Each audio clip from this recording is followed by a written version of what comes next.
Muy buenas tardes. Muy buenas tardes a todos los estudiantes de privados. Es un privilegio y una bendición de Dios el poder compartir con ustedes esta tarde y continuar con la preparación de privados, específicamente en el área de derecho civil, para cuyo efecto vamos a continuar con los temas que tienen relación con las instituciones de familia. Recuerda que la semana recién pasada estuvimos platicando y nos planteamos un objetivo. ¿Cuál es el objetivo de la clase realmente? Retomamos ese objetivo y es retroalimentar conocimientos jurídicos en relación a la familia, sus instituciones, sus relaciones jurídicas, cuyas disposiciones sustantivas están reguladas principalmente en el Código Civil, del artículo 78 al 368. Recuerdo que la semana pasada estuvimos platicando sobre temas puntuales, la familia, el matrimonio, la unión de hecho.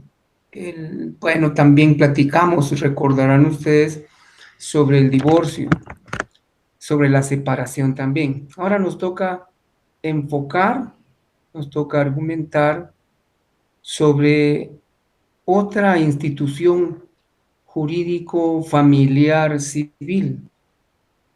Esa institución jurídico familiar civil es la patria potestad. La patria potestad puede conceptualizarse como el conjunto de derechos y deberes que la ley concede a los ascendientes sobre las personas y bienes de sus descendientes mientras estos son menores de edad o mayores de edad en estado de interdicción o de incapacidad. La patria potestad es exactamente esa supremacía, por llamarle de una forma, que tienen los padres en relación con sus descendientes, esa representación legal.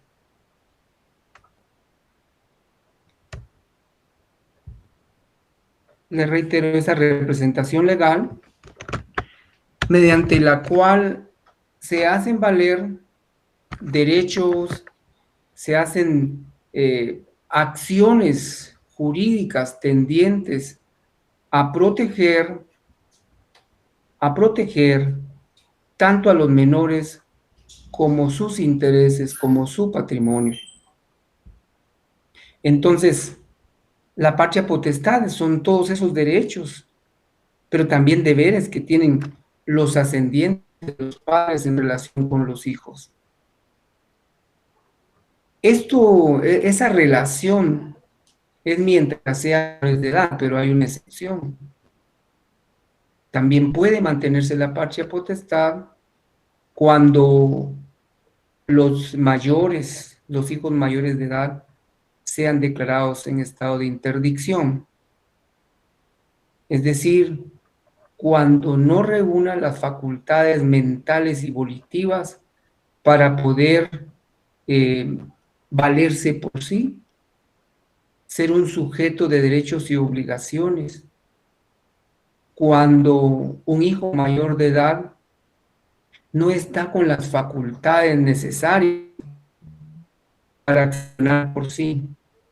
Ahí recordamos que hay derechos de ejercicio y derechos de goce, pues el mayor de edad interdicto tiene facultades o derechos de goce, pero que no puede ejercitarlas.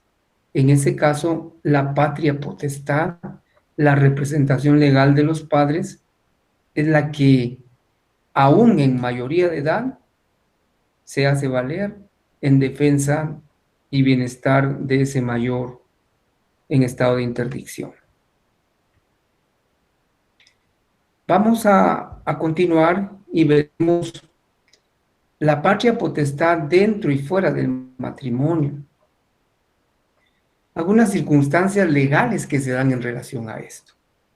Realmente la patria potestad se ejerce dentro del matrimonio y se ejerce también dentro de la unión de hecho, en forma conjunta, tanto padres, tanto el padre como la madre. Cuando hablamos del ejercicio de la patria potestad por la madre y por el padre, estamos realmente invocando uno de los principios constitucionalmente establecidos, como lo es el principio de igualdad de derechos. Entonces, la patria potestad refleja esa igualdad de derechos, porque se ejerce de forma conjunta tanto el padre como la madre en una relación matrimonial, pero también en una unión de hecho, en forma conjunta por el padre y la madre. Siempre hablamos de unión de hecho declarada. La patria potestad también se ejerce por el padre o la madre en cualquier otro caso. Veamos. Cuando no hay matrimonio, cuando no existe matrimonio ni unión de hecho declarada, entonces la pregunta es, ¿quién ejerce la patria potestad en relación a los menores? El artículo 261, si no me equivoco, pueden cotejarlo, el Código Civil establece que cuando no existe matrimonio, es la madre soltera quien ejerce esa patria potestad, esa representación legal. Salvo, establece esa norma, que exista un convenio para que la patria potestad sea ejercida por el padre. Hay algunos casos también en que la patria potestad la ejerce el padre. Uno de esos casos que viene a mi mente es cuando se inicia algún proceso de protección a menores por el abandono o por la vulneración de alguno de los derechos del menor de edad por parte de la madre. Entonces, al existir la presunta violación de un derecho de un menor y si judicialmente se determina a través del juzgado de la niñez que sea competente, al emitir una sentencia, el juez procura o determina, mejor dicho, verificada la violación del derecho al niño por parte de la madre, asignan entonces el ejercicio de la patria potestad al padre del menor. Muy bien. La patria potestad en hijos mayores de edad. La patria potestad se ejerce solo en los declarados en estado de interdicción.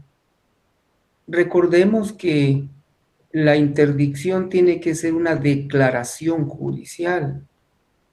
No es solo porque el padre o porque los padres vean que el niño adolece de facultades mentales y volitivas que lo hagan, que permitan el ejercicio de sus derechos, sino que tiene que existir una declaración judicial mediante la cual le llamamos auto porque es motivado, porque el juez explica. En una resolución que un juez emite, hace saber o determina que efectivamente la persona X es interdicto. Esa es la circunstancia que permite que la patria potestad en hijos mayores de edad siga siendo ejercida por los padres. Los padres también la patria potestad. Los padres en o fuera del matrimonio están obligados a una serie de determinaciones legales, a una serie de obligaciones legales. Están obligados al cuidado, al sustento de los hijos y realmente los padres son responsables del abandono y la negación de alimentos. Es bueno ir fundamentando nuestra conversación, o mejor dicho, nuestra charla, mi charla, la charla que compartimos en normas del derecho civil.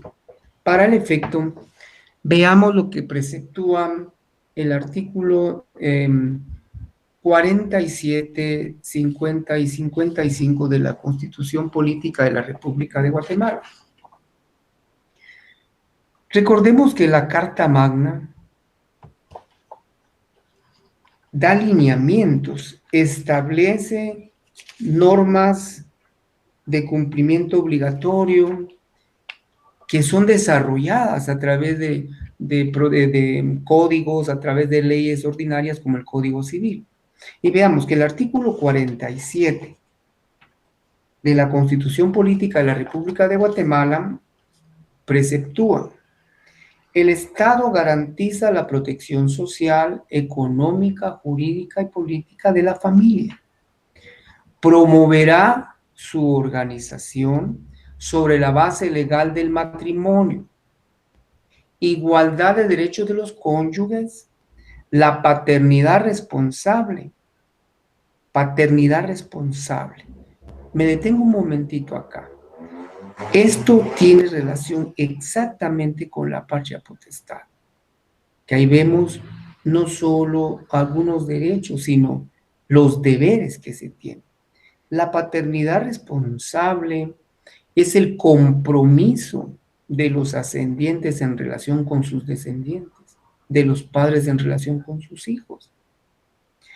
Y eso implica una serie de compromisos u obligaciones que la ley establece.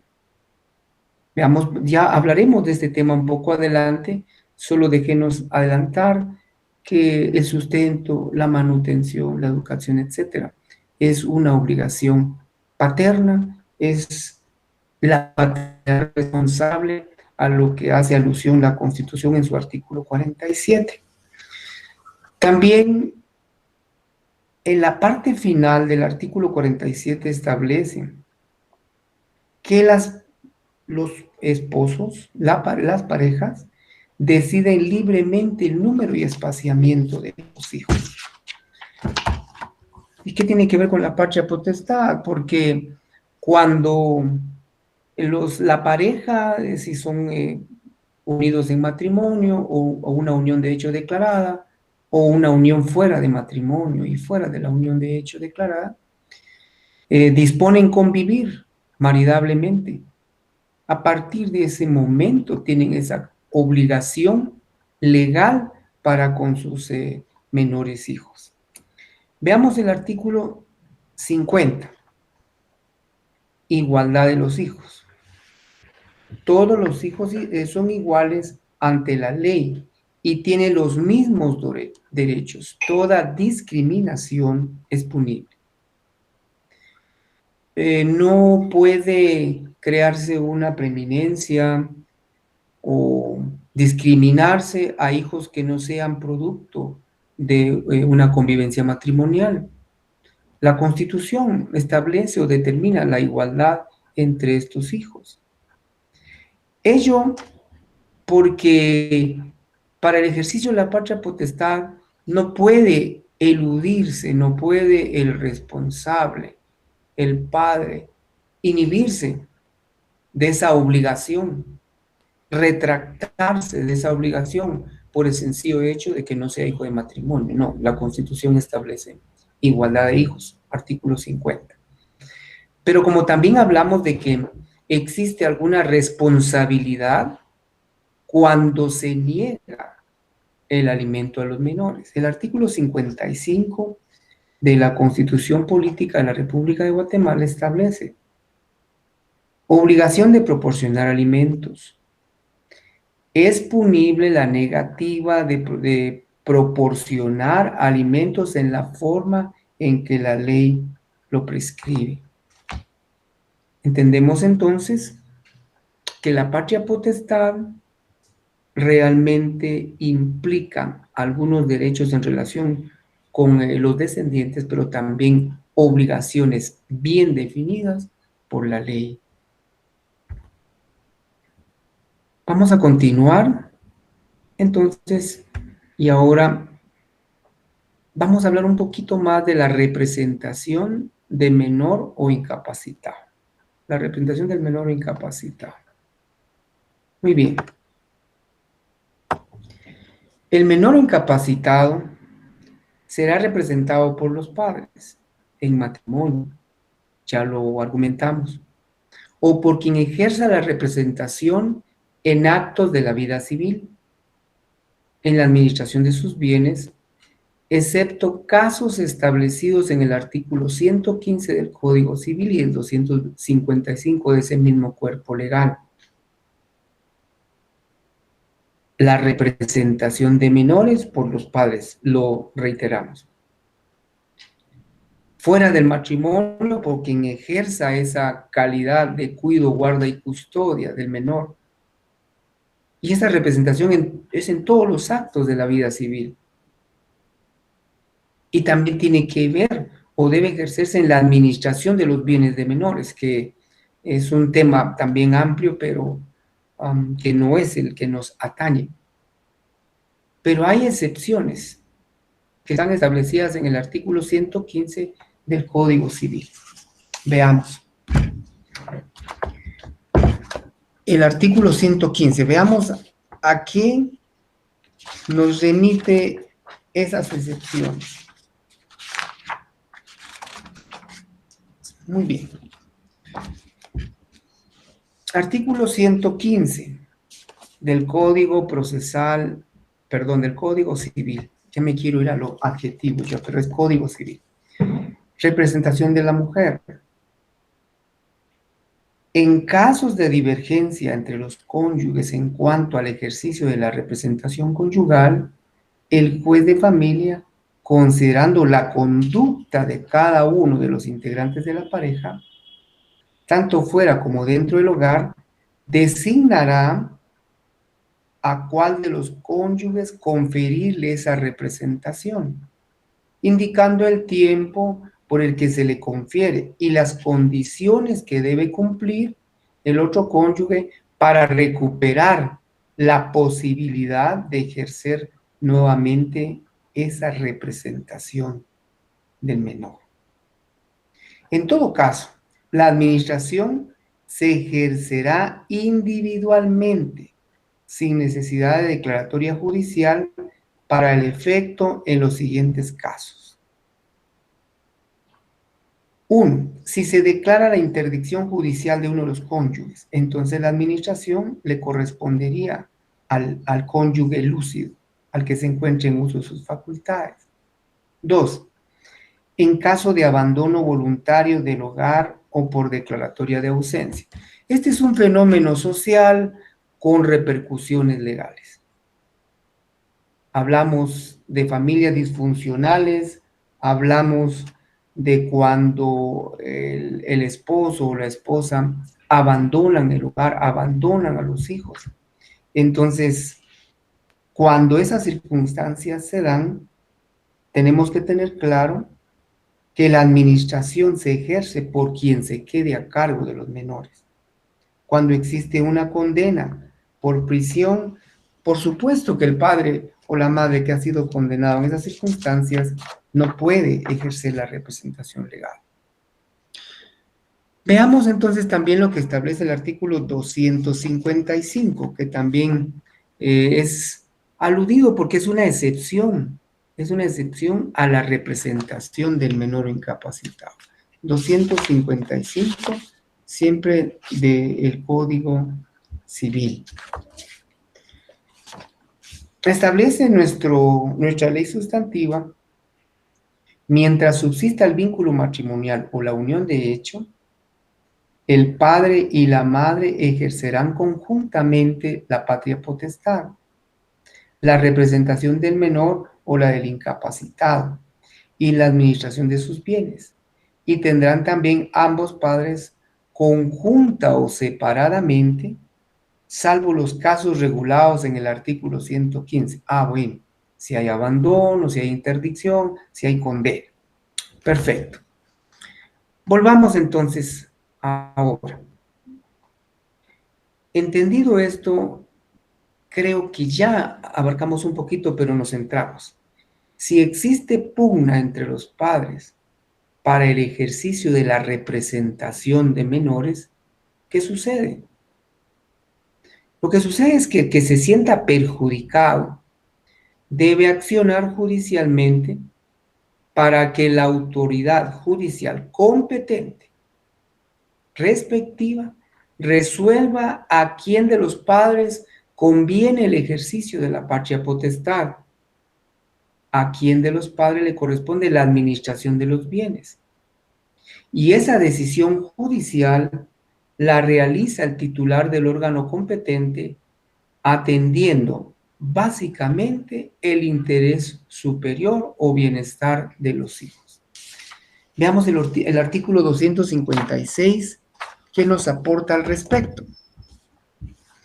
Siempre que haya pugna de derechos e intereses entre los padres y entre el padre y la madre, en ejercicio de la patria potestad, la autoridad judicial debe resolver. Es exactamente lo que define si existe pugna, si existe conflicto, si existe un plano de contradicción de quién va a representar a los menores, ya sabemos, se acude a la vía judicial competente y es el juez el que determina a quién le corresponde el ejercicio de la patria potestad. Muy bien. ¿Y qué sucede con el hijo adoptivo? Ahí no tenemos mayor equivocación. La representación del hijo adoptivo le corresponde a la persona adoptante. Continuemos con estas circunstancias. Veamos otras disposiciones en relación a la patria potestad. Muy bien.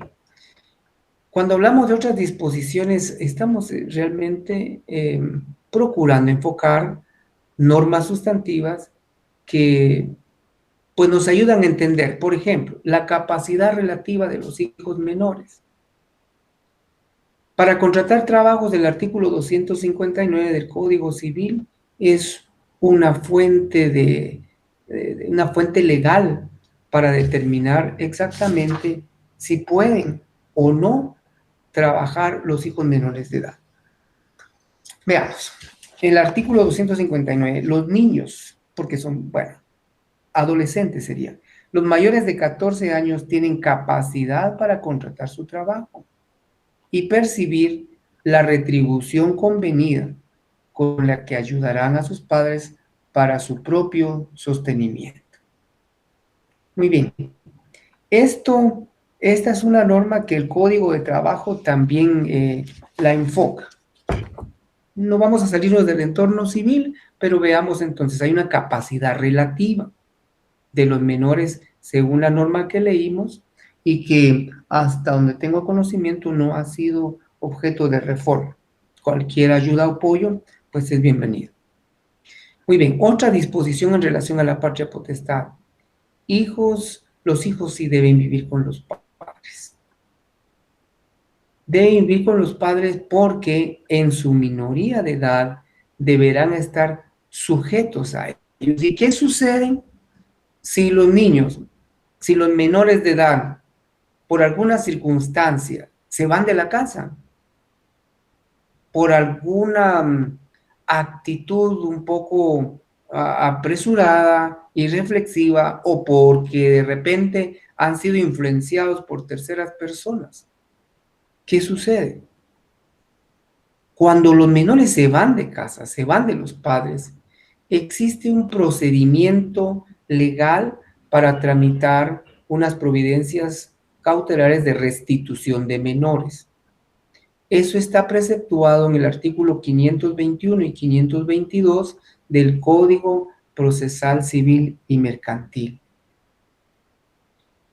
Pero aparte de ello, ese tipo de actitudes, estas normas están protegidas también por el Código Penal.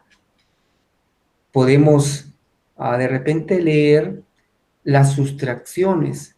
Esas sustracciones del artículo 209 al 213 del Código Penal, vemos cómo el abandonar el hogar, si es inducido, si es perturbada la estabilidad de un hijo y sacarlo de su casa, tiene repercusiones en materia penal. Vamos a ver, me gustaría que analicemos también los hijos de madre soltera o separada. Ya enfocamos un poquitito ese tema, pero nos vamos a centrar en el artículo 261 que efectivamente les había comentado. Antes de pasar al tema de hijos de madre soltera, sí me gustaría que veamos cuáles son las repercusiones penales cuando un niño o un menor abandona la casa por cualquiera de las circunstancias que pueden constituir delitos. Veamos, el artículo 209 del Código Penal establece la sustracción propia. Quien sustrajere a un menor de 12 años de edad o a un incapaz del poder de sus padres, tutor o persona encargada del mismo, y el que lo retuviere contra su voluntad, será sancionado con prisión de 1 a 3 años. Ahí habla de la sustracción propia. Sacar a un niño que está bajo el cuidado o la representación de sus padres, o tenerlo o retenerlo en contra de su voluntad. El artículo 210 del Código Penal establece la sustracción impropia. Quien hallándose encargado de la persona de un menor, no lo presentare a sus padres o guardadores. Ahí es el que está a cargo del cuidado, de la tutela de un menor y que no lo presenta a sus padres. Establece la ley ni diere razón satisfactoria de su desaparición, será sancionado con prisión de 1 a 3 años. Hay sustracción agravada también en el caso de los menores que se van de casa o que los llevan de casa.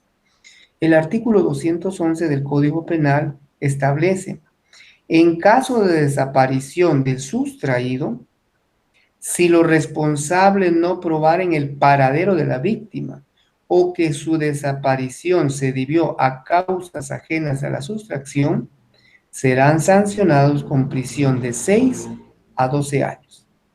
Sin embargo, si la persona sustraída fuera encontrada, la pena se reducirá en la forma que corresponda mediante el curso de revisión. Y no solo esas normas, también hay otro tipo penal en relación con menores que se van de casa. Algunos lo hacen por inducción y el artículo 212 del Código Penal establece la inducción al abandono del hogar. Quien indujere a un menor de edad, pero mayor de 10 años, a que abandone la casa de sus padres, guardadores o encargados de su persona, será sancionado con prisión de 6 meses a 2 años. Muy bien, ¿vemos? Entonces, la norma base es, los hijos deben vivir con los padres. Esa es la disposición material del Código Civil. Y si están fuera, los niños o los menores de edad están sujetos a la restitución. Pero en tanto eso se da, también esta norma civil está protegida por el Código Penal en disposiciones o en tipos que ya les hemos mencionado. Bien, ahora sí, vayamos entonces a lo que son los hijos de madre soltera o separada. Lo mencionamos y lo reiteramos. La ley de forma taxativa establece que cuando no exista vínculo matrimonial, cuando no exista unión de hecho declarada, los hijos deben estar en poder y bajo el cuidado, guarda, custodia y representación legal de la madre, salvo que ella consienta en que el padre o una persona más se encargue de esa circunstancia legal. Veamos otra disposición en relación siempre con los menores. Interés superior del niño ante la conducta perjudicial de los padres. Este es un tema, es una disposición legal que realmente estimo de manera muy personal que es de relevancia actual en la vida social de nuestro país. Existen casos, tal vez no en índices muy elevados, pero sí significativos, en que la conducta de los padres pone en riesgo la integridad física, psicológica, emocional y afectiva de los hijos. Entonces, debe prevalecer en esos casos el interés superior del niño. Veamos la norma del Código Civil. 262. El interés de los hijos es predominante. No obstante lo preceptuado en los artículos anteriores, cuando la conducta de los padres sea perjudicial al hijo y se demande la suspensión o pérdida de la patria potestad, debe el juez adoptar las providencias urgentes que exija el interés y conveniencia del menor, y puede disponer también, mientras resuelva en definitiva, que salga de la casa de sus padres y quede al cuidado del pariente más próximo o de otra persona de reconocida honorabilidad, o si fuere posible, en un centro educativo.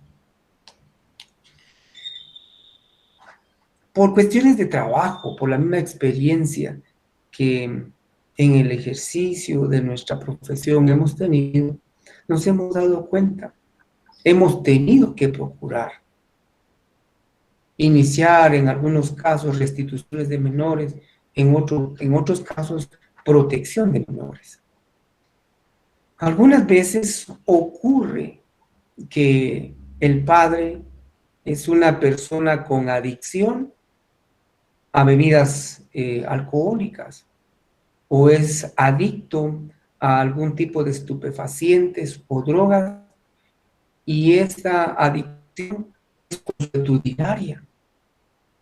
Esa conducta perjudica al menor. Y lo más lamentable es que algunas veces arrastran, por decir un término coloquial, a la pareja para asumir ese tipo de...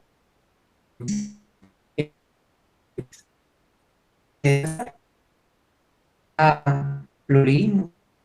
Los jueces, al conocer de un hecho de esta naturaleza, deben tomar decisiones y medidas o providencias cautelares de urgencia para ver en manos de qué persona, honorable o institución, puedan quedar los niños.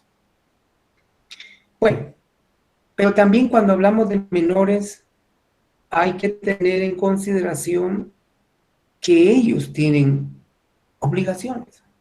Una de ellas es el respeto hacia los padres.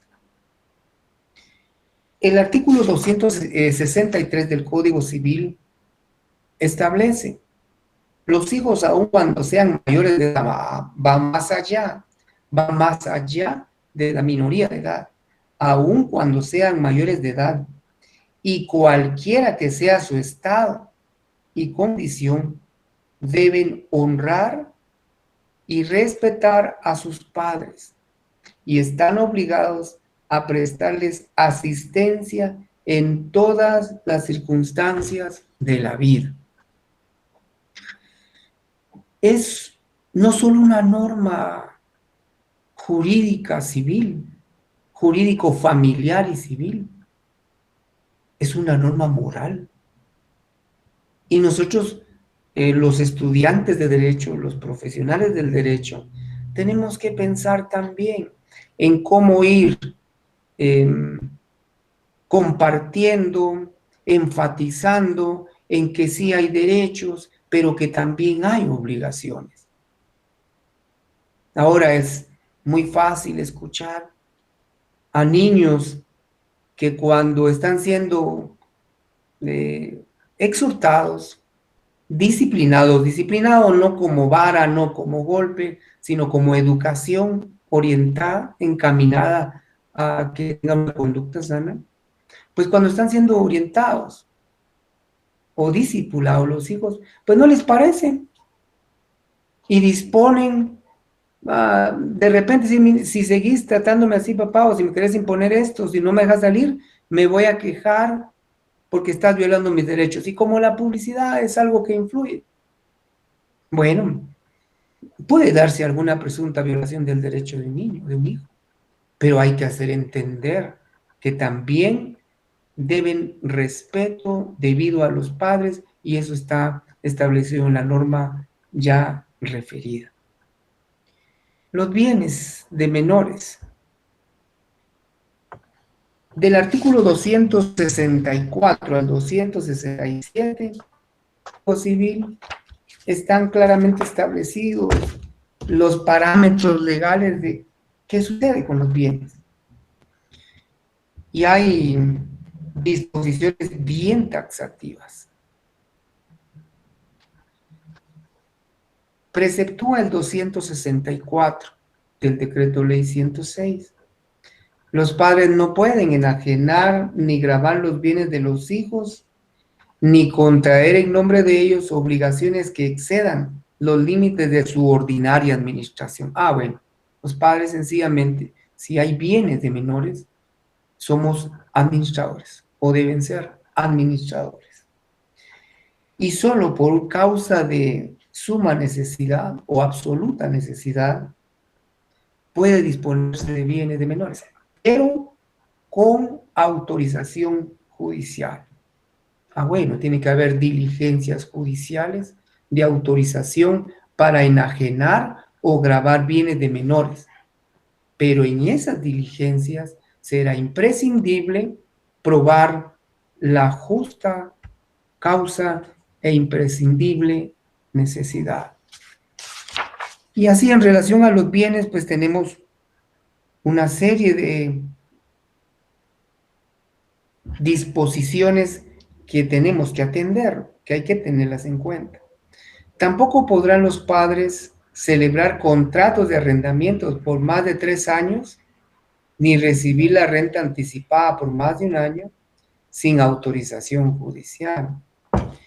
Si el menor es dueño de un bien, es posible que pueda darse en arrendamiento, pero la norma establece que no puede ser por más de 3 años, ni puede recibirse el pago por más de 1 año de esa renta anticipada. Pero, lógicamente, si es necesaria una relación contractual de arrendamiento del bien de un menor, y si necesitamos darlo por más de 3 años y recibir una renta por más del valor de más de 1 año, necesitamos autorización judicial. Muy bien. El artículo 266 del Código Civil preceptúa, siempre que el juez conceda licencia para enajenar o gravar bienes inmuebles, se tomarán las medidas necesarias para hacer que el producto de la venta o el monto del crédito sea empleado con el objeto o en el objeto que motivó la autorización y que el saldo, si lo hubiere, se invierta debidamente, depositándose mientras tanto en un establecimiento bancario. Si el juez de primera instancia competente en la materia autoriza una enajenación o gravar un bien, hipotecar un bien, pues el producto de esa transacción debe, no, si puede, no, debe ser utilizada para el objeto, por el motivo que se solicitó la autorización judicial. Pudo haber sido la necesidad de vender un bien para atender el tratamiento del menor que padezca de una enfermedad, digamos, muy delicada, un cáncer, una leucemia o alguna circunstancia de esa naturaleza, o si el motivo es para una inversión que le traiga más beneficio. Bueno, eso ya es el tema que tiene que discutirse en la diligencia de autorización judicial para vender o para gravar bienes de menores. Vamos a continuar entonces ahora con algunas incidencias más en relación a la patria potestad. Una incidencia es el tutor especial. El tutor especial lo designa el juez y esto se da cuando exista conflicto de intereses entre hijos de una misma patria potestad, entre los mismos hijos o entre ellos y los padres. El juez será entonces quien determine, quien decida quién es el tutor especial. Fundamentemos esa circunstancia en lo que establece el artículo 268 del Código Civil. Si surge conflicto de intereses entre hijos sujetos a la misma patria potestad o entre ellos y los padres, el juez nombrará un tutor especial. Entonces, si nos preguntan qué es un tutor especial, es la persona designada por el juez para que ejerza la patria potestad cuando haya conflicto de intereses entre los hijos que están bajo una misma patria potestad o entre los hijos y los padres. Muy bien. ¿Por qué puede darse la separación del padre o de la madre o de quien ejerza la patria potestad? ¿Cuándo? ¿Por qué se da la separación de la patria potestad? Esa separación de la patria potestad se da como consecuencia de actos que el padre o representante realiza en los que disipa, liquida, enajena, vende bienes de menor o los administra de manera perjudicial. Esto puede darse, esta separación de la patria potestad puede darse a pedidos de un ascendiente o de un pariente. Tenemos las normas civiles que regulan esa circunstancia. El artículo 269 preceptúa, si el que ejerce la patria potestad disipa, vende los bienes, los enajena, los pierde, o los administra mal, o disminuye y deprecia esos bienes, quien sea, pariente ascendiente del menor, o parientes colaterales incluso dentro del cuarto grado, lo pondrán en conocimiento del juez y le darán intervención a la Procuraduría General de la Nación para que intervenga en esa incidencia de la separación de la patria potestad. Muy bien. Una incidencia más en la patria potestad es la donación condicional al menor. ¿Cómo es eso? ¿A qué se refiere la donación condicional al menor?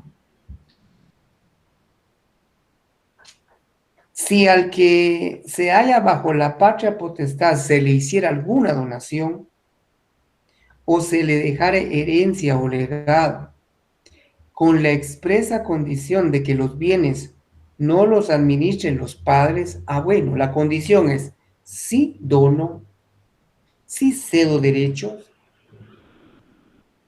si le determino mediante testamento un legado, pero con la condición de que no lo administren los padres.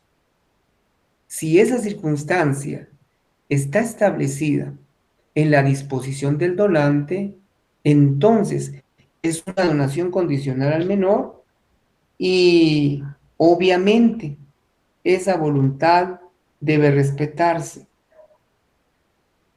Pero ¿quién va a representar entonces, a ejercer esa patria potestad? Pues si el donante determina esa condición, deberás designar la persona o institución administradora. Y si el donante no dice, no establece en la condición a quién designa como persona encargada de la representación, entonces el nombramiento se hará por parte del juez a una persona, que tendrá que recaer una persona de reconocida solvencia económica y honorabilidad. Si no hubieren instituciones bancarias autorizadas para tales cargos. Bueno, entonces también puede darse una donación condicional a los menores. Y puede pedir el donante que los padres no administren, por supuesto. Y el donante puede nombrar, claro que sí. Y si no nombra, lo hace el juez. Bueno, veamos ahora cuándo sucede, cuándo y por qué sucede la suspensión de la patria potestad. 273 del Código Civil. La patria potestad se suspende. 1. Por ausencia del que la ejerce declarada judicialmente. Ah, bueno. El que ejercía la patria potestad no está. Se fue. Es declarado ausente. Ah, perfecto. Entonces, es una forma de suspender la patria potestad. Por interdicción, si el que está encargado y que ejerce la patria potestad es declarado interdicto, también se suspende. Por ebriedad consuetudinaria, yo creo que en muchos lugares esta sería una causa para que se suspenda en un número muy importante la patria potestad. Hay mucha gente, hay muchos padres adictos al alcohol. Pero bueno, esa es una posibilidad legal de suspender la patria potestad. Por tener hábitos de juego o por el uso indebido y constante de drogas o estupefacientes, tema que ya abarcamos. Muy bien. Pero veamos, también existe la suspensión. Hagamos la diferencia, ¿está bien? Suspensión y pérdida de la patria potestad. La suspensión puede ser temporal. La pérdida generalmente es definitiva. La suspensión temporal, por ejemplo, y mencionamos una norma, si pueden verla en la diapositiva. El artículo 7 de la ley para prevenir, sancionar y erradicar la violencia intrafamiliar, en sus en literales, mejor dicho, F, G y H. Vamos a ver si encontramos ese tema por acá. Sí.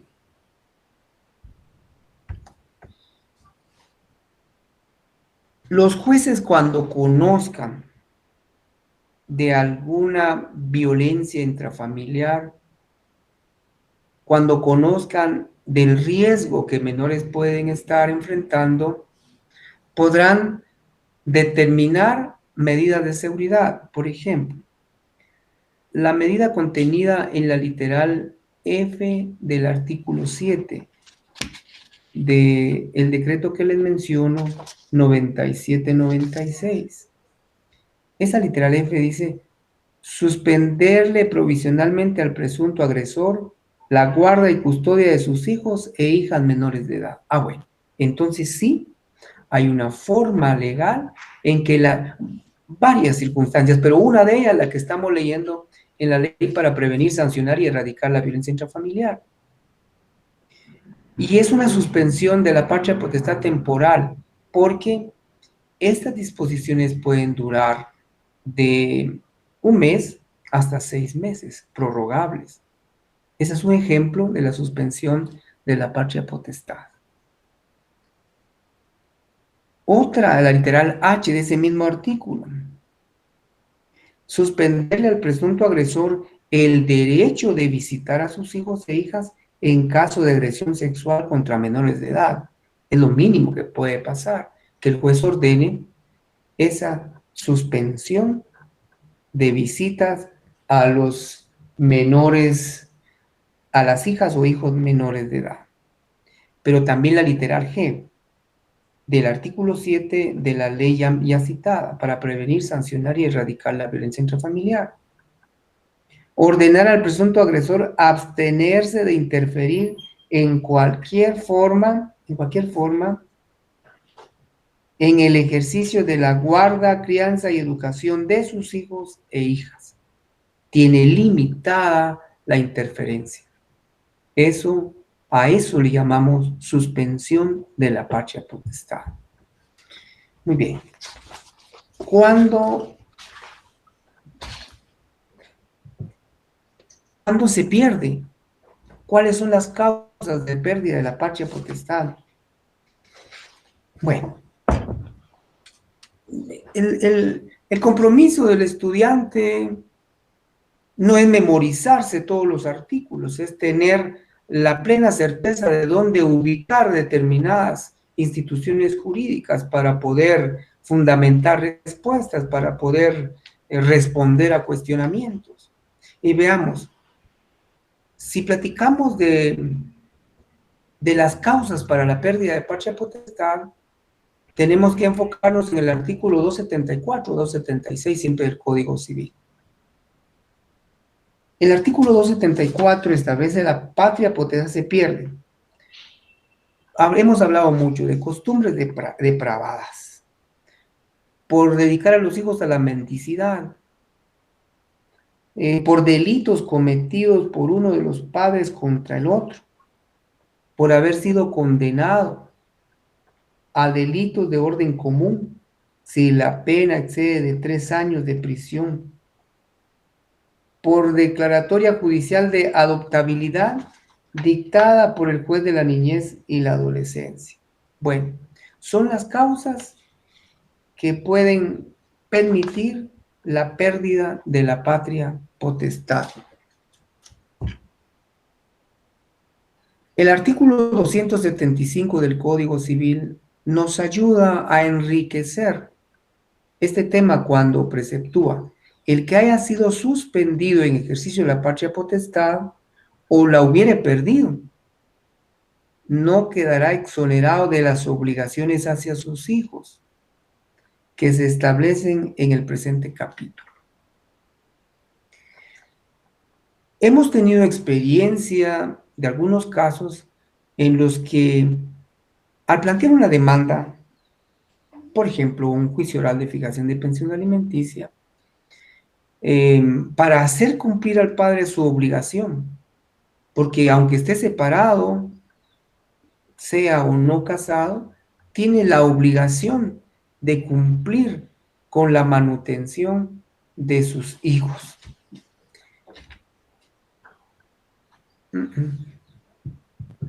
¿Y qué sucede? Se plantea la demanda. De inmediato, plantean la reconvención y piden o solicitan plantean el oral de relaciones familiares. Y hemos tenido experiencias de que cuando las circunstancias cognitivas, la situación psiquiátrica de los padres deja en evidencia el posible riesgo de relacionarse con sus hijos, hemos logrado que se fije la pensión alimenticia y que la patria potestad se mantenga suspendida y no autorizan relaciones familiares. Esto es como un ejemplo para referirlo a lo que el 275 del Código Civil preceptúa. Establece el 276, solo podrán promover la acción sobre pérdida o suspensión de la patria potestad los ascendientes del menor, sus parientes, colaterales dentro del 4º grado de consanguinidad y la Procuraduría General de la Nación. El progenitor inocente y la PGN serán parte del juicio en todos los casos. Bien, hemos hablado entonces sobre las causas de la pérdida de patria potestad. ¿Habrán presupuestos para el restablecimiento de la patria potestad? Por supuesto que sí. Por supuesto que sí. Si uno de los dos, el padre o la madre, es suspendido o pierde la patria potestad, ¿cuáles podrían ser esos presupuestos de restablecimiento de la patria potestad? Restablecimiento. El juez, en vista de las circunstancias de cada caso, puede, a petición de parte, restablecer al padre o a la madre el ejercicio de la patria potestad en los siguientes casos, y la norma establece esos casos. Cuando la causa o causas de la suspensión o pérdida hubiere desaparecido, era un ebrio consuetudinario, borracho de todos los días, dirán en mi pueblo, es un adicto, es un marihuano, pues, es una persona que mantiene relaciones con estupefacientes, pero supera esa circunstancia. Ah, bueno, ese es un presupuesto de restablecimiento del ejercicio de la patria potestad. Cuando en el caso de delitos cometidos contra el otro cónyuge, no haya habido reincidencia y hubiere existido circunstancias atenuantes, o que prescriban también la pena, creo que puede argumentarse la restitución o el restablecimiento del ejercicio de la patria potestad. Y también cuando la rehabilitación fuere pedida por los hijos mayores de 14 años o por su tutor, siempre que la causa de pérdida de la patria potestad no estuviere comprendida dentro de los casos específicos que determina el inciso primero de este artículo. Ah, bueno. Que no, si no ha desaparecido la causa, aunque los hijos soliciten el restablecimiento del ejercicio de la patria potestad. Muy bien. Dejamos la patria potestad, ¿les parece? Vamos ahorita a otra muy importante figura jurídico familiar contenida en el Código Civil.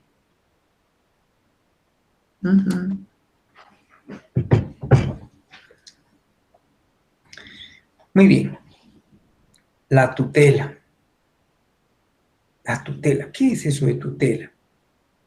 La tutela es la institución jurídica que tiene por objeto protección y cuidado de la persona y patrimonio de quien por su incapacidad legal está imposibilitado de gobernarse a sí mismo, sea este menor de edad que no se halle bajo la patria potestad. Bueno, perfecto, si hay protección y cuidado a la persona y a su patrimonio. Ah, pero ¿cuál es la condición? Que no se halle bajo la patria potestad. O, si es un mayor, que esté declarado en estado de interdicción, si no tuviere padres. Elementos subjetivos de la tutela. Cuando hablamos de elementos subjetivos nos estamos refiriendo a las personas. El tutor es el titular de la protección y el cuidado que suple, porque como no existe patria potestad, o porque no hay padres, el titular para suplir es el tutor, hablando de la tutela.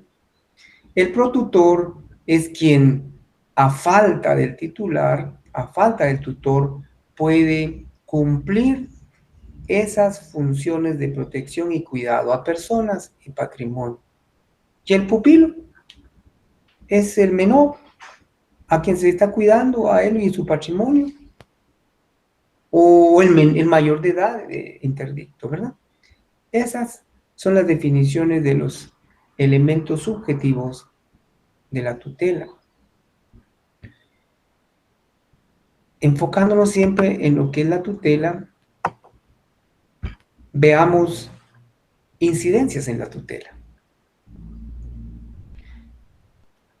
¿Cuándo procede la tutela?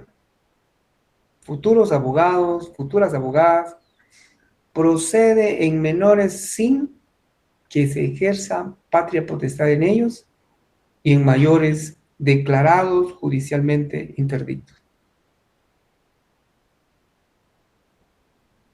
Calidad del tutor. ¿Cuál es la calidad? Darle un nombre, estoy pensando en un nombre que facilite. ¿Qué facultad tiene el tutor? ¿Es el representante legal del menor o del interdicto? Esa es su calidad. El tutor, ¿qué calidad tiene? Representante legal del menor o interdicto. ¿Quiénes ejercen la tutela? La tutela la ejercen el tutor y el protutor. El tutor, con sustento en lo que establece el artículo 298, siempre de nuestro Código Civil,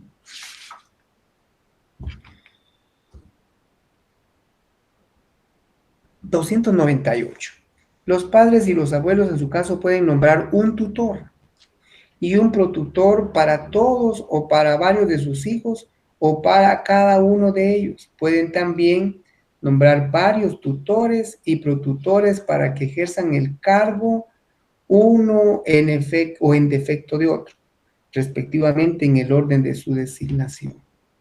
Bueno, ya veremos otra cuestión importante aquí. Espero que no se nos haya... Así estamos aquí. Entonces ya sabemos que el tutor es el representante legal y ejercen la tutela. Los tutores está preceptuado. ¿Qué función tienen? Veamos. Buscando el sustento legal de la tutoría. El protutor, veamos, el protutor. La ley establece en su artículo 304, el protutor intervendrá en las funciones de la tutela para asegurar el buen ejercicio.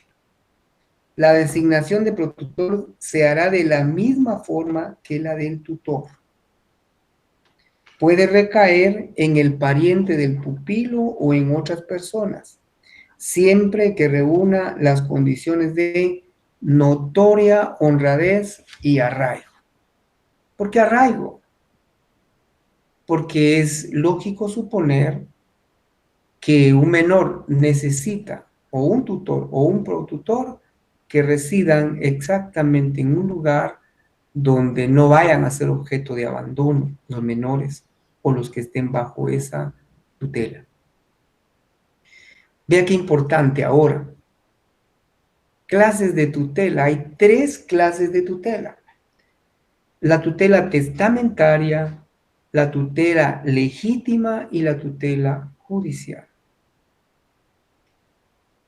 La tutela testamentaria se instituye por testamento, por padre o madre, por abuelo o abuela, para nietos sujetos a tutela legítima, por cualquier testador e incluso el adoptante. Entonces, respetables y futuros profesionales del derecho, la tutela testamentaria se instituye por ese instrumento notarial con muchos formalismos que se llama testamento. ¿Y quiénes la pueden establecer? ¿Quiénes pueden realizar ese acto contractual? El padre, la madre, el abuelo, la abuela. ¿En favor de quiénes? De los nietos, sujetos a tutela legítima, por cualquier testador y también por el adoptante. La tutela testamentaria, quedó claro. Ahora veamos la tutela legítima. El artículo 299 del Código Civil siempre establece la tutela legítima de los menores corresponde en el orden siguiente.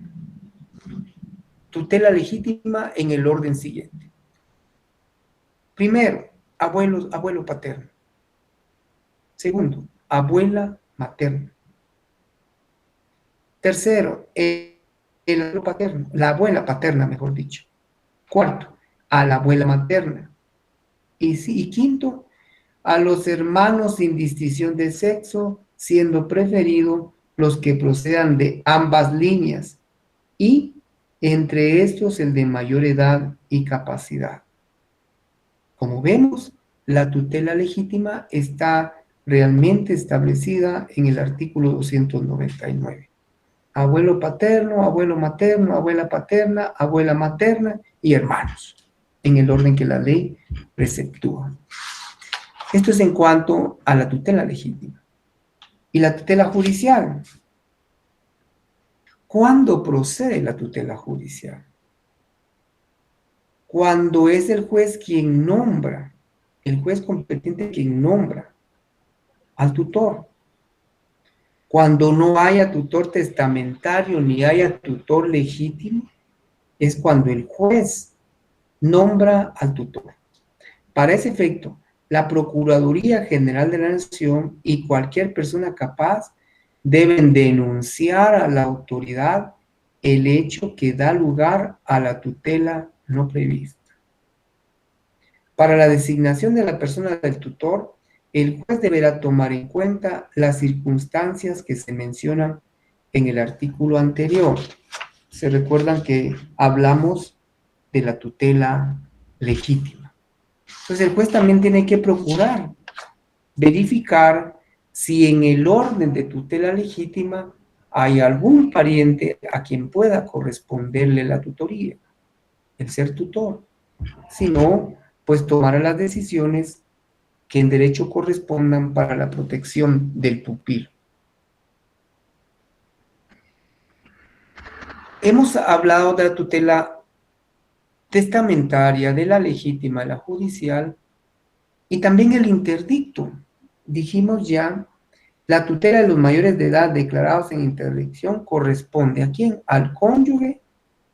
Segundo, al padre o a la madre, a los hijos mayores de edad, a los abuelos en el orden anteriormente establecido.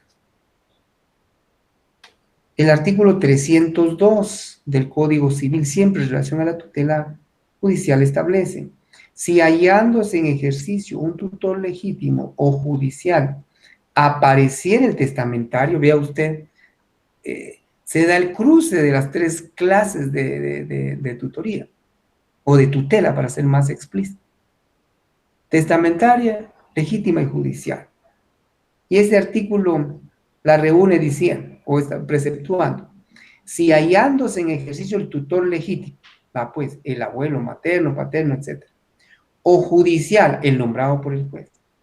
Pero si aparece el tutor testamentario, se transferirá inmediatamente a la tutela. O sea, se va a privilegiar la decisión de los padres o del testador para dejar al pupilo bajo el cuidado, bajo la protección del tutor testamentario. Muy bien. Espero que vayamos enfatizando o captando la esencia. Perdonen que las instituciones jurídicos, civiles y familiares son amplias y cada una nos llevaría muchas clases para desarrollarlas. Pero entendemos que esta es una retroalimentación necesaria para su formación en la etapa en que se encuentran ustedes.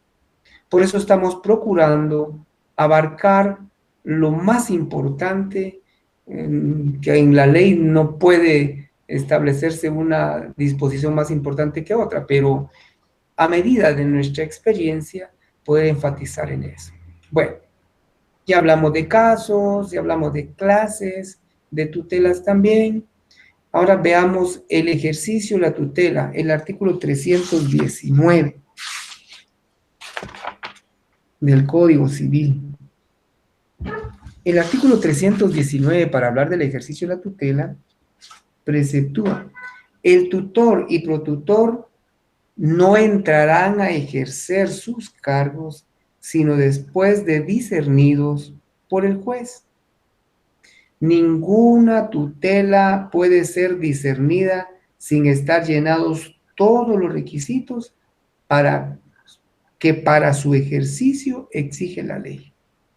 Bueno, entonces, para el ejercicio de la tutela, ya sabemos, hay que discernir previamente los cargos. ¿Quién? El juez. Prohibiciones. Veamos esas prohibiciones.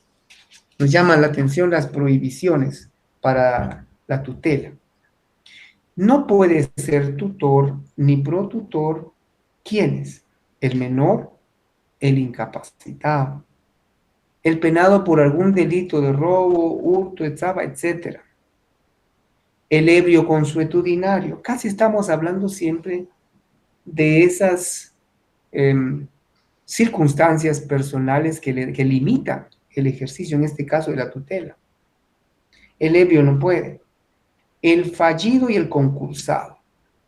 Una persona que haya sido declarada en quiebra implica que no se va a administrar sus bienes, o que haya sido concursado. ¿Qué significa eso? Que en su calidad de deudor ya le han requerido de pago en un concurso de acreedores. No puede ser tutor ni protutor. El que tenga pendiente litigio con sus ascendientes o descendientes o cónyuges tampoco puede serlo. El que haya perdido el ejercicio de la patria potestad, el acreedor o deudor del menor, eso sí es más lógico que todo. Le deben al menor y quieren ser tutores, no, eso es una prohibición. El que no tenga domicilio en la República. Esas son circunstancias que prohíben el ejercicio de la tutela y del tutor y del protutor, para ser más específicos. Remoción. Para remover, veamos el 316. Serán removidos de la tutela y protutela, ¿quiénes? Los imprudentes, los negligentes, los ineptos y los que sean infieles al desempeño de su cargo. Los que inciten al pupilo a la corrupción, al delito o a los malos hábitos. Los que emplearen maltrato con el menor. Es evidente una causa de remoción de su calidad de tutor o protutor. Los que a sabiendas que hayan cometido inexactitud en la administración de los bienes también pueden ser removidos. Muy bien. El artículo 317. ¿Quiénes pueden excusarse de la tutela y protutela? Excusarse. Si vemos, removido es una acción de terceros en contra del tutor y protutor. Pero excusa de tutela y protutela, esa es la realidad del tutor y el protutor. ¿Cuándo? Cuando los que tengan a su cargo otra tutela o protutela, sí. Si el tutor tiene otro pupilo, otros pupilos, igual que el protutor, puede excusarse. No puedo hacerme cargo de la tutela porque yo tengo otros pupilos. Los mayores de 60 años. Creo que sí es una norma, está establecida, pero creo que sería una limitante un poco discriminatoria, pero la ley lo establece. Los mayores de 60 años pueden, aunque no es una prohibición, sino es una excusa. El mayor de 60 puede excusarse. Entonces me retracto. No hay discriminación. Es el derecho que tiene el mayor de 60 para no tomar o asumir ser tutor o ser protutor. Perfecto. Y las mujeres. Cuando leía esta norma me puse a revisar un poco de doctrina jurisprudencial y efectivamente cuando leí las mujeres pueden excusarse de la tutela, yo creía al principio que se trataba de una discriminación por su calidad de mujer, pero no, porque la excusa es una facultad que tiene la mujer para decirme yo soy mujer, tengo otros compromisos y no puedo tomar de ser tutor o tutora, ni protutora. Entonces, No hay inconstitucionalidad, porque es una facultad y sí fue discutida. Hay un expediente 8492 de la Corte de Constitucionalidad donde se analizó si había discriminación al decir que las mujeres pueden excusarse de la tutela, pero no lo hay, no lo hay, porque es el derecho que les asiste para aceptar o para excusarse, mejor dicho, de ser tutora o protutora. Rendición de cuentas es otra incidencia de la tutela. Bien sabemos que si hay bienes que administrar, es necesario que al momento de concluir la tutela o en la mayoría de edad, si no hay interdicción, debe rendirse cuenta de cómo se administraron esos bienes. Entrega de bienes, otra circunstancia.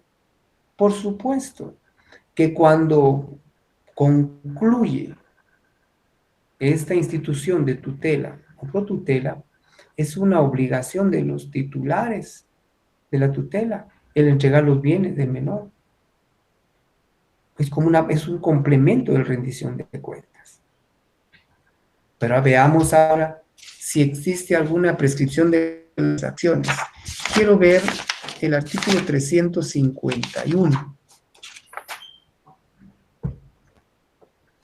Las acciones u obligaciones que recíprocamente corresponden al tutor y al ex pupilo por razón del ejercicio de la tutela se extinguen a los 5 años de concluida esta. Bueno, si un pupilo se percata que no hubo una rendición de cuentas correcta, que un inventario fue fraudulento, que la entrega de bienes no fue de la manera adecuada, ¿cuánto tiempo tiene para accionar en contra del tutor? Son 5 años. Está establecido en el Código Civil, en el artículo 351 que ya leímos. Bueno, y el tiempo sí nos avanza. Vamos a otro tema importante que llevaría mucho tiempo porque las normas son una concreción, son una disposición bastante taxativa, pero que se puede hablar mucho de cada una de ellas. ¿Qué son los alimentos? ¿Cómo podemos definir los alimentos? ¿O qué es la obligación de dar alimentos entre parientes? El derecho que tiene el alimentista de exigir a un obligado que provea lo necesario se le llama alimentación o manutención. Entonces, los alimentos es el conjunto o es el derecho, para ser más claros, que le asiste a un alimentista de recibir del obligado lo necesario para el sustento, manutención, habitación, educación, recreación, salud, etc. Y que esa conceptualización de alimentos puede parafrasearse, bueno, la he parafraseado, pero está establecida en el artículo 278 del Código Civil.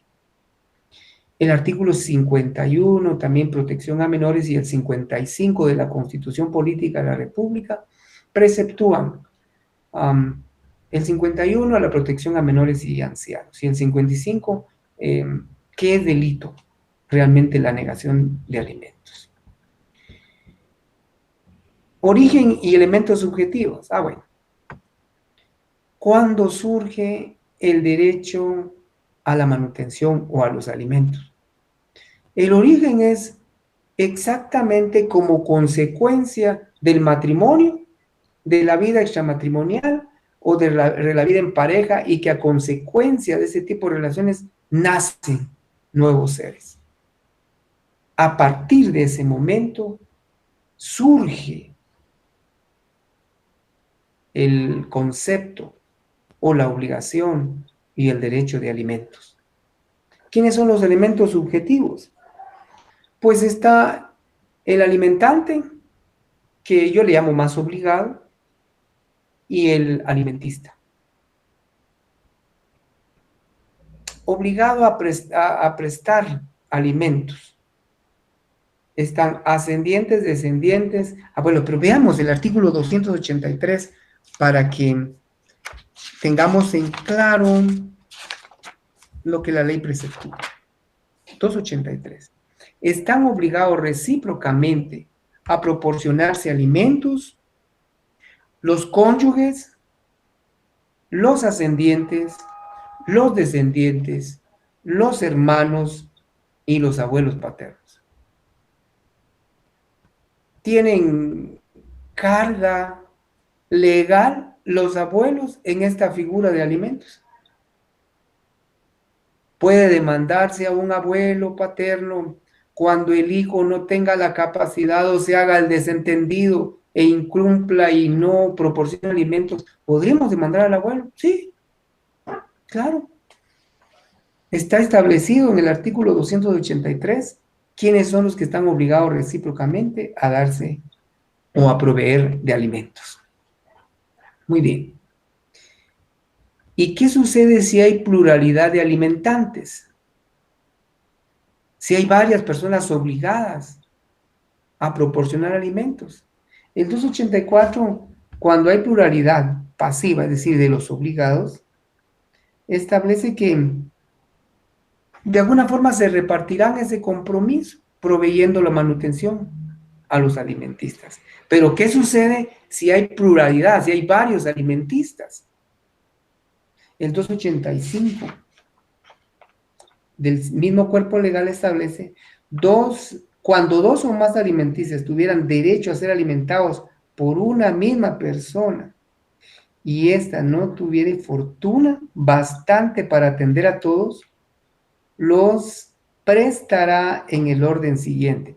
Bueno, hay varios alimentistas, ¿en qué orden hay que cumplir? La ley preceptúa a su cónyuge, a los descendientes del grado más próximo, entendamos hijos, a los ascendientes también del grado más próximo, entendamos padres, y a los hermanos. Pues ese es el orden. Ok. Hay un alimentante obligado, son varios alimentistas, y no hay fortuna, no hay suficiente patrimonio, entonces hay que priorizar. Cónyuge, descendientes, ascendientes, hermanos. Muy bien. Cesación de la obligación. Vean, les voy a estos dos términos para que vean la diferencia. Cesación de la obligación de proveer alimentos y prescripción del derecho de exigir alimentos. Dos figuras distintas. Cesación de la obligación. ¿Cuándo ocurre? 289 del Código Civil siempre. ¿Cuándo cesa la obligación para el padre o para el alimentante? Para el obligado. Por su muerte. Por muerte, mejor dicho, del alimentista. Por muerte del alimentista. Eso es lógico. Cesa la obligación. Cuando el quien la proporciona está imposibilitado de continuar o de proseguir prestándolo. O cuando termina la necesidad de quien lo recibe. No estamos hablando de edad. Estamos hablando que cuando termine la necesidad. Puede tener 14, 15 años y el alimentista ya tiene cómo vivir, de qué depender. Ahí cesa la obligación del alimentante. También cesa en caso de injuria, falta o daño grave inferidos por el alimentista contra el obligado. No solo se le está dando pensión alimenticia, manutención, sino incurre en falta, en delito o injuria en contra de quien le está proveyendo alimentos, es una causa para que cese esa obligación de dar alimentos. Y así seguimos con la cesación. Ahora, prescripción. La prescripción ocurre de conformidad con lo que preceptúa el artículo 290 del Código Civil. Vean ahí la mayoría de edad. Obligación de garantía. Voy a correr por el tiempo.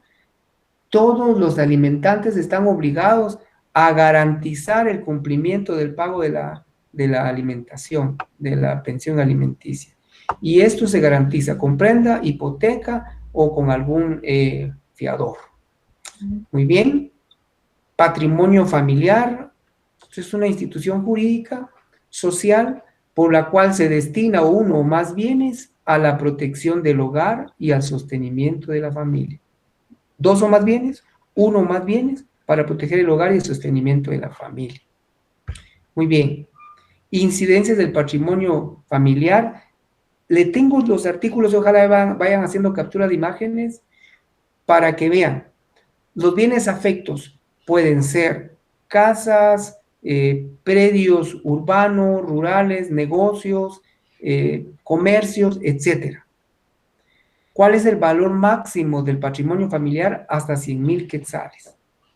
¿Y qué sucede? Si se instituye el patrimonio familiar con menos de 100,000, se puede ampliar hasta llegar a la cantidad que preceptúa la ley. Características del patrimonio familiar. ¿Cuáles son esas características o caracteres? Es indivisible, es inalienable y también es inembargable. ¿Cuál es el límite a la constitución del patrimonio familiar? Una circunstancia, un obstáculo. Que el que constituya patrimonio familiar no lo haga para evadir responsabilidades económicas que tenga con acreedores. No es en fraude de sus acreedores. Obligación de beneficiarios del patrimonio familiar. ¿Cuál es la obligación de los beneficiarios de un patrimonio familiar? Ocupar, explotar, aprovechar y estar en los negocios que se han constituido como tales. Obligación de constituir patrimonio familiar. Es una obligación cuando exista peligro de pérdida de bienes, pueden los acreedores alimentistas exigirlo judicialmente. Los hijos, la esposa, ve que el esposo está dilapidando, perdiendo sus bienes o enajenándolo, puede solicitar la constitución del patrimonio. Y recordemos que el patrimonio familiar puede darse en aprobación judicial. Recuérdense que ahí tiene que nombrarse un administrador. Hay un plazo para poder mantener o establecer el patrimonio familiar. Todos esos fundamentos los encontramos del 362 al 368 del Código Civil. Muy bien, ya no nos da mayor tiempo para hablar de la adopción. Quiero suplicarles que tengan en cuenta el tema de la adopción como una institución social de protección y orden público, tutelada por el Estado, por la cual una persona toma como hijo propio al hijo biológico de otro. Aquí tenemos que tener en cuenta la ley de adopciones. Por favor, tenemos que leer la ley de adopciones para conceptualizar, para ver quién autoriza la adopción, para ver las clases de adopciones. Hay adopciones nacionales e internacionales. Y hay que determinar también quiénes son los niños adoptables. Recuérdense que el decreto 77/2007 es la Ley Nacional de Adopción. Entonces, tengamos en cuenta la lectura de esa ley. ¿Quiénes pueden ser adoptantes? Está establecido ahí. Solo los matrimoniados o los que tengan una unión de hecho declarada. Los solteros, siempre si esa es la exigibilidad del niño que es candidato a dar en adopción o el tutor. Idoneidad del adoptante. Por supuesto que tiene que ser una persona que reúna la calidad humana para poder asumir ese compromiso legal. Impedimentos para adoptar están establecidos en el artículo 16. Muchos de ellos coinciden con lo que hemos mencionado en otras instituciones civiles. Muy bien, requisitos para solicitud de adopción están descritos del 39 al 42 de la Ley Nacional de Adopciones. Y lo que sí me interesa que tengan en cuenta, aparte de la lectura que les he referido, es el procedimiento de adopciones. El procedimiento en 3 fases. 1, declaratoria de adoptabilidad por juez de niñez y adolescencia. Es un juez de la niñez el que determina si es procedente, si se declara con lugar la adoptabilidad. Luego, segunda fase, el Consejo Nacional de Adopciones realiza el trámite administrativo. Y la última etapa es la homologación por un juez de familia. ¿Ven? 2 jueces intervienen.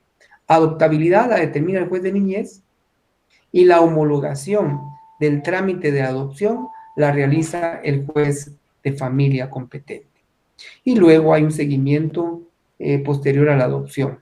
Perfecto. Y yo anoté que este procedimiento es distinto a la ley de adopción anterior o el procedimiento de adopción anterior que se prestaba a la corrupción, al tráfico de menores y etcétera. Muy bien. Perdonen, creo que hasta aquí estamos quedándonos. Les ruego por favor que lean el decreto 90-2005 que contiene el Registro Nacional de las Personas. Es un decreto del Congreso de la República. Por favor. Luego, ahí tienen que ver la creación, el objetivo, la naturaleza y criterios de inscripción. Esto es lo que les ruego y estoy agradecido con ustedes. Perdonen que haya ocurrido de último, pero de verdad es muy poco el tiempo como para darle la trascendencia, la importancia y la dedicación a cada una de las instituciones jurídico-familiares que he mencionado. Si hay algún correo o alguna duda, solo quiero suplicarles para ir concluyendo. Soy más de la idea que vayan dando lectura a las leyes afines a los contenidos que se desarrollen en cada semana. Esta semana hablamos de por ejemplo, hablamos de la ley de adopciones, hay que revisarla. Hablamos de la ley de algunos aspectos de la ley de protección integral a la niñez y la adolescencia, hay que leerla. Hablamos de la ley de adopciones y su reglamento, hay que leerla, y también la ley de RENAP. Sugiero entonces que se vayan haciendo lecturas paralelas, que retroalimenten para que puedan ustedes ir cimentando y fortaleciendo los conocimientos que necesitan. Muchas gracias, estamos hasta ahí. Y vamos a ver si hay algún correo, alguna duda, alguna inquietud, quiero ver. Vamos a revisar nuestra carpeta de mensajes.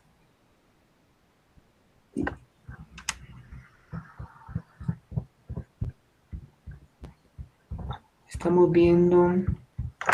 Creo que no tenemos nada. Muy bien.